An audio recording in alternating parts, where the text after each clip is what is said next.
कुछ महीनों पहले नेपाल के रिमोट एरिया में 9000 फीट ऊंचे पहाड़ की चोटी पर ये हॉस्पिटल कुछ ऐसा दिखता था। इतनी दूर रहने की वजह से इस कम्युनिटी में बिजली नहीं है, मतलब स्थानीय डॉक्टर्स अच्छे मेडिकल इक्विपमेंट तक नहीं पहुंच पाते और अक्सर उन्हें सिर्फ टॉर्च और बहुत ही बेसिक टूल्स का इस्तेमाल करके अंधेरे में सर्जरीज और कॉम्प्लेक्स मेडिकल प्रोसीजर्स परफॉर्म करनी पड़ती हैं। बेहतर देखभाल की जरूरत पड़ने पर एक बेहतर मेडिकल फैसिलिटी तक पहुँचने में घंटों लग सकते हैं। इन प्रॉब्लम्स की वजह से कई मौत और मिसकैरेजेस भी हुए हैं। तो हमारे long term partners gift power, जिनके साथ हम अपने पिछले 3 फिलैंथ्रोपी वीडियोस में काम कर चुके हैं, उन्होंने डैन और डैरेन को इस समस्या का हल ढूंढने में मदद करने के लिए खोलोग्विन की यात्रा पर चलने को कहा, जहां उनका धूमधाम से स्वागत किया गया पृथ्वी पर सबसे खूबसूरत जगहों में से एक में। पहली सुबह डैरेन की मुलाकात संजय नाम की एक स्थानीय गिफ्ट पावर इंजीनियर से हुई, जिसने उसे नीरा के बारे में एक दुखद कहानी सुनाई। उस गांव की एक महिला जिसने ठंड के मौसम में मेडिकल फैसिलिटीज और इक्विपमेंट की कमी के कारण अपने बच्चे को खो दिया था। उसे सबसे करीब के बर्थिंग सेंटर तक बारिश में चल के जाना पड़ता था और क्योंकि बर्थिंग सेंटर दूर था, इसलिए वो सेंटर तक नहीं पहुंच सकी और उसे बच्चे को खोना पड़ा। और सरकारी फंडिंग की कमी के कारण इस अस्पताल को कम से कम 2030 तक बिजली नहीं मिलेगी। अगर अस्पताल अच्छी बर्थिंग फैसिलिटी के साथ चालू होता तो फिर मामला पूरी तरह से अलग होता। डैरेन जानते थे कि हमें जल्दी कुछ करना होगा ताकि ऐसा दोबारा ना हो, तो वो मेलिसा से भी मिले, ग्रीन प्रोग्राम की फाउंडर, जो इस विशाल प्रोजेक्ट को पूरा करने में मदद करने के लिए ढेर सारे स्टूडेंट्स और वॉलंटियर्स को लेकर आई। जब मैं छोटी थी, मैं मलेशिया में अपने परिवार से मिलने गई। वहाँ मैंने पहली बार समंदर देखा और समंदर तट से जुड़ी चट्टानों को देखा और तब मुझे पहली बार यह एहसास हुआ कि अगर हमें लोगों को प्रकृति की खूबसूरती दिखाने का मौका मिले तो ऐसा करके हम उनके अंदर ऐसा भाव जगा सकते हैं कि जिनसे वो भी प्रकृति की रक्षा करना चाहे। तो हमने अनिवार्य रूप से दुनिया भर से ऐसे छात्रों को लिया है जो सच में अच्छा प्रभाव डालने की परवाह करते हैं और आने वाली पीढ़ियों का परिचय दुनिया की खूबसूरती के साथ कराने में सक्षम होना ऐसा तरीका है जो वाकई में दुनिया को बेहतर जगह बना सकता है। संजय और मेलिसा से मिलने के बाद डैरेन काम करने के लिए और भी ज्यादा इंस्पायर्ड हो गए थे। हम सोलर पैनल्स और बैटरीज लगा रहे थे ताकि अस्पताल को बिजली मिल सके। साथ ही इस कम्युनिटी की सेवा के लिए हम उन्हें इक्विपमेंट्स दे रहे थे, जिससे एक सेफ और मॉडर्न बर्थिंग सेंटर बन पाए। ठीक है, हम पहले दिन के लिए तैयार हैं। 3, 2, 1 टीम काम पर लगने के लिए बेहद एक्साइटेड। ये कंप्लीट करने के बाद हम यहाँ पर खोदेंगे। चलो चले। पहले दिन के अंत तक टीम सारी खुदाई और वायरिंग का काम पूरा कर चुकी थी।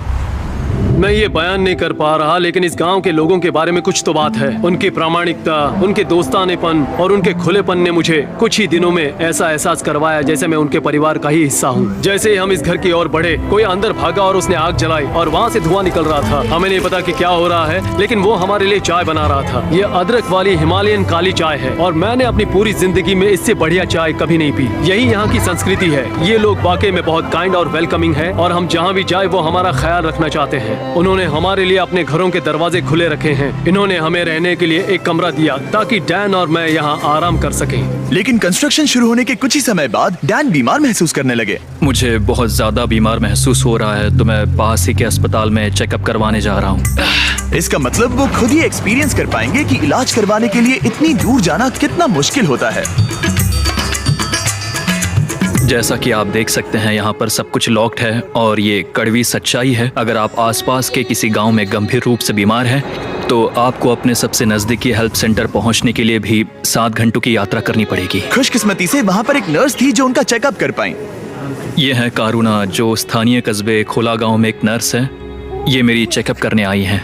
लेकिन क्योंकि बिजली नहीं है, इसीलिए वो सिर्फ बेसिक चेकअप ही कर पाई। वो इस नतीजे पर पहुंची कि डैन की तकलीफ है गाठी। हाँ, मुझे गाठी हुआ है, जो एक दुर्लभ नेपाली बीमारी है। दरअसल ये मामूली सर्दी जुकाम है।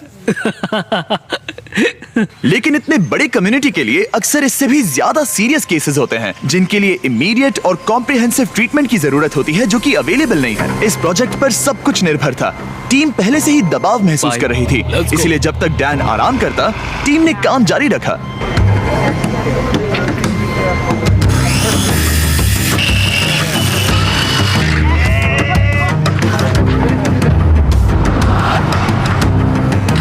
अब जब सपोर्टिंग स्ट्रक्चर तैयार हो गया था, हमने सोलर पैनल्स लगाने शुरू कर दिए थे। संभल के, हाँ, आराम से।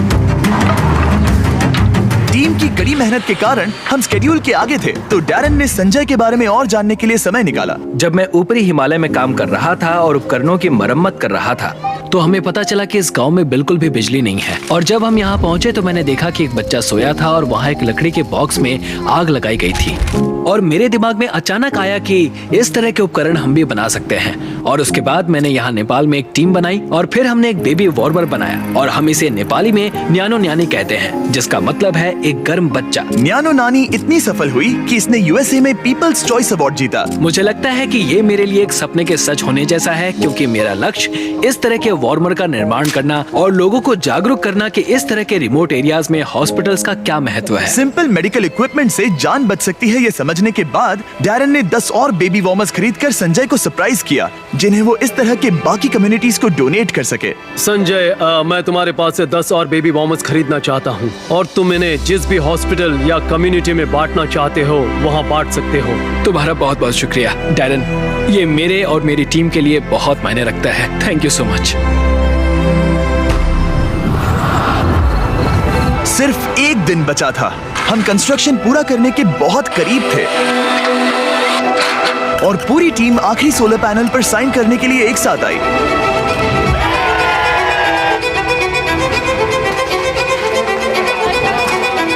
और डैरन को आखिरी बोल्ट टाइट करने का सम्मान मिला।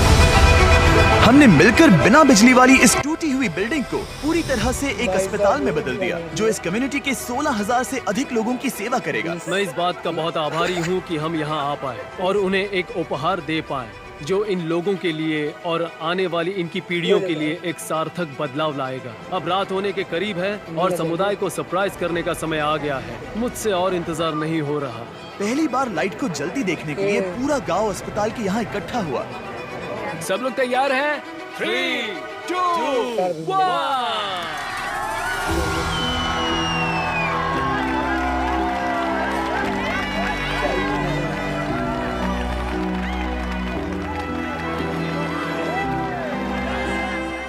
किसी कम्युनिटी में पहली बार रोशनी जलते देखना एक बहुत ही खूबसूरत एहसास है, और इससे इस समुदाय के साथ शेयर करने में मुझे बहुत अच्छा लगा।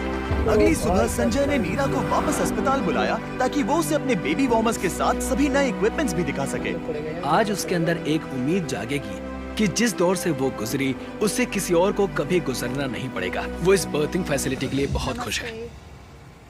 क्यों करते हैं? संजय से बात करने पर हमें पता चला कि भले ही वो नेपाल से हैं, लेकिन वो कभी एवरेस्ट पर नहीं गया और इस विशाल पर्वत को देखना हमेशा से उसका सपना रहा है। इसीलिए आखिरी सुबह हमने उसे एक सुनहरे मौके के साथ सरप्राइज करने का फैसला किया। हम एवरेस्ट के इतने करीब आए हैं तो वहाँ जाना तो बनता ही है। हम संजय को एवरेस्ट पर वहाँ तक ले गए जहाँ तक हेलीकॉप्टर हमें ले जा सकता है। हवा की कमी के कारण डैरन, डैन और संजय वहाँ सिर्फ 2 मिनट ही बिता सके, क्योंकि उसके बाद उन्हें ऑक्सीजन की कमी से हाइपोक्सिया हो सकता था। डैरन और मैं आज तक कभी एक साथ इतनी ऊंचाई पर नहीं आए हैं। मुझे तो यकीन ही नहीं हो रहा। एवरेस्ट को देखकर संजय भावुक होकर अपने घुटनों पर आ गया। मैं बहुत खुश हूँ। यहाँ आना मेरे लिए एक सपने की तरह था। और एक बार फिर से मैं हमारे पार्टनर्स गिव पावर और ग्रीन प्रोग्राम को ये सब के लिए शुक्रिया करना चाहूंगा। ऑब्वियसली ये प्रोजेक्ट बनाने में बहुत मेहनत लगी, तो अगर आपको इसके बारे में और जानना है तो डैन ने इसका बिहाइंड द सीन्स वीडियो बनाया है, जिसका लिंक डिस्क्रिप्शन में मिल जाएगा।